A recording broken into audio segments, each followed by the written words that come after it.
Papansin talaga natin. Yan, papansin natin. So, ito araw-araw ko talaga itong ginagawa. Araw-araw. So, sobrang papansin talaga tayo dito. Kasi ito, araw-araw, ito, pagpakuluan to ng tubig, pangkape, then ito naman, pag sa mainit tubig, pangligo.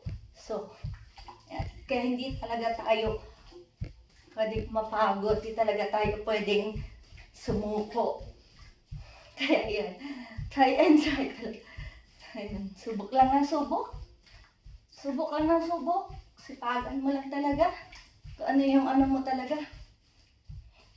Hanapin mo yung mag-ano sa'yo talaga.